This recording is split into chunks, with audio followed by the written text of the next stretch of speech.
Hello, Scorpio, Sun, Moon, Rising, and Venus signs. Kamusta kayo? Sana ba'y nasa mabuti kayong kalagayan? Welcome back po sa Star Tarot. Kung bago kayo rito, welcome din kayo. Thank you for your support.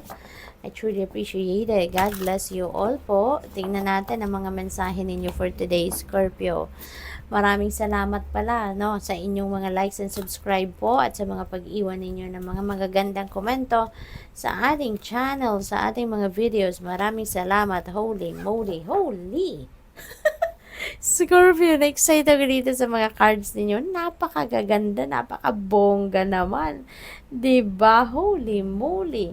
Diyos ko po, Scorpio, i-align nyo na ang inyong mga energies with these energies para nang sa gayon, hindi ninyo ito masabotage at ito yung ma-attract ninyo towards you. Ito yung ma-magnetize ninyo towards you. Napakagaganda, napakaswerte, napaka-prosperous and abundant. No? This is, Wheel of Fortune is a good luck and good fortune energy. Kaya mababalot kayo ngayon ng swerte. Kaya kung meron pa kayong mga negative thoughts, feelings, emotions na nandiyan dyan, tanggalin nyo na po yan. Kasi that can sabotage these beautiful energies. No? I-transmute na ninyo yan into something positive. Transmute them into something positive and optimistic energy, no? Para nang sa gayon, ito yung kumapit sa inyo ng mga energies na to. Napakagaganda. So, Wheel of Fortune is here. There is going to be a divine intervention sa buhay ninyo sa ngayon. Siguro meron kayong mga sitwasyon dito na hindi masyadong paborable nangyayari sa inyo, but no, the divine is intervening in your circumstances at magiging maganda, maswerte, maayos na ang mga kaganapan dito sa buhay ninyo. Okay? Siswertehin kayo kung nandoon kayo sa rock bottom na stage ng buhay ninyo or point ng buhay ninyo, yan ay magbabago at iaangat kayo ng Panginoon, no? Babaguhin, tutulungan kayong mabago ang inyong sitwasyon para yung swerte naman ang dumating sa iyo. Yung magandang buhay naman ang maranasan ninyo, no? So things are going to change for the better.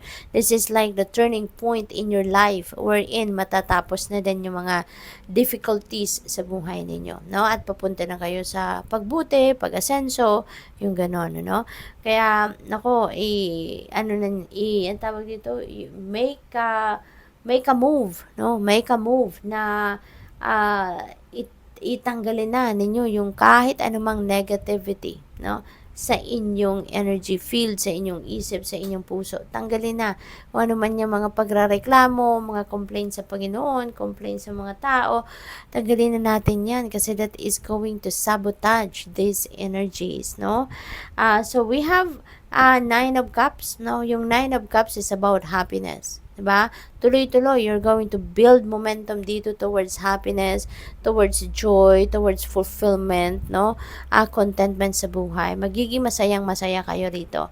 So, this is time for happiness. This is time for financial and material success, no? Maraming blessings ang makakamit kayo or marireceive kayo at this time. There's going to be achievements, no? Accomplishments sa mga ginagawa ninyo. At magiging masayang-masaya kayo rito kasi kung ano yung gusto ninyo, yan ang makukuha ninyo. Kung anong gusto ninyo, yung mga heart's desires ninyo, ibibigay na yan sa iyo ng Divine Universe. Yung mga wishes ninyo will be fulfilled, no? Because this is a wish fulfillment energy.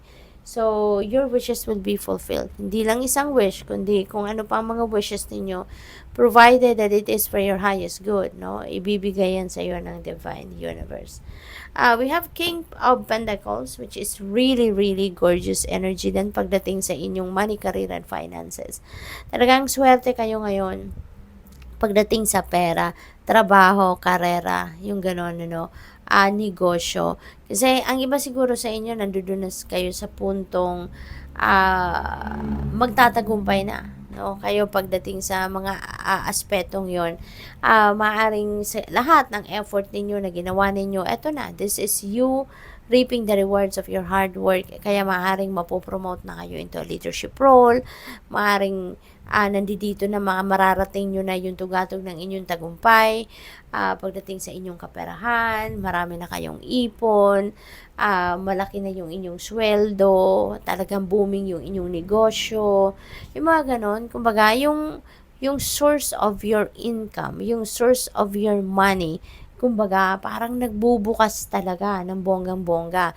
Kaya parang there is going to be a continuous flow na rito of your abundance and prosperity, no, into your life. Kaya napakaganda.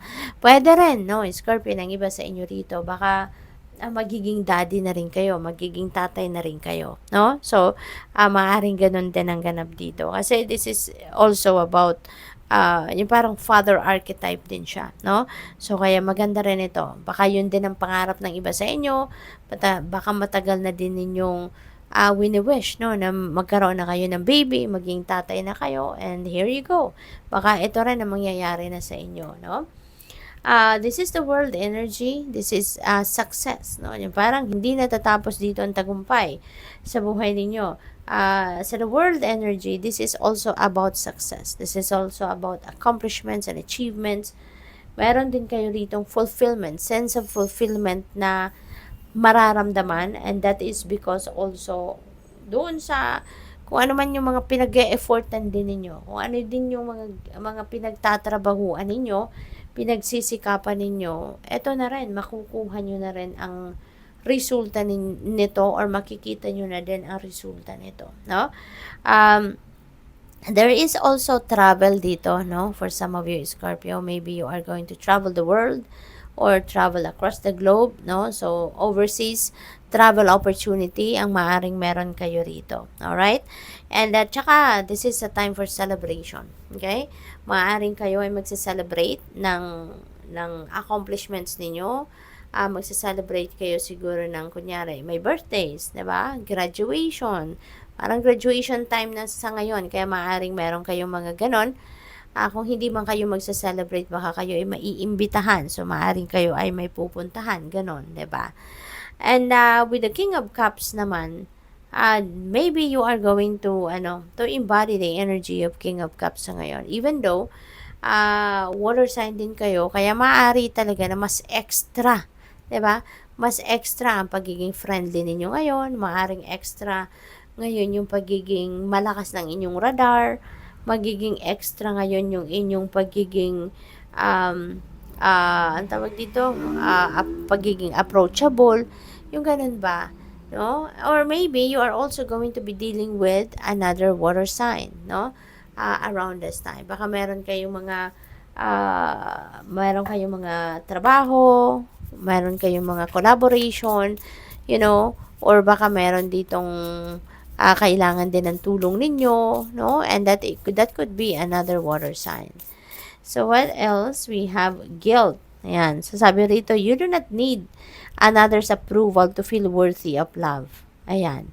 Regardless of what you've done or what you think you failed to do from your soul's perspective, others neither right or wrong. Every experience in life is here to help you expand your awareness of love so that you may embrace ever greater spheres of wisdom. You've done nothing wrong. Okay, Scorpio. Ginawa mo lang ang tama, ginawa mo lang kung ano ang nararapat, o kung ano ang fair. Kaya wag po kayong mag-guilty. Whatever this is, no? Wag ninyong pahirapan ang inyong sarili ninyo by feeling guilty. Okay? Kasi walang mali daw, walang tama doon sa kategorya kung ano man ang bagay na yan that you dealt with, but this is guarantee sa inyo ng inyong mga guardian angels na there's nothing wrong. You did nothing wrong. So there is breakthrough. Ayan, how many beautiful heartfelt wishes have been crushed by fear? How many times has society's voice of disapproval cast a shadow on your dreams? It is time to break free of these false beliefs and realize your dreams. Allow your heart to guide you. Trust your inner guidance. The time is right. Wow. Napakaganda naman ito. No? Kaya, alisin niyo na yung mga takot ninyo, alisin niyo na yung mga pagdadalawang isip ninyo, tanggalin na any negative feelings and emotions and thoughts sa ngayon. Tanggalin na natin yan, no? At papunta na tayo ngayon, Scorpio, sa pag-asenso, papunta na tayo sa pag-grow, sa pag-evolve, papunta na tayo sa pag-expand, no?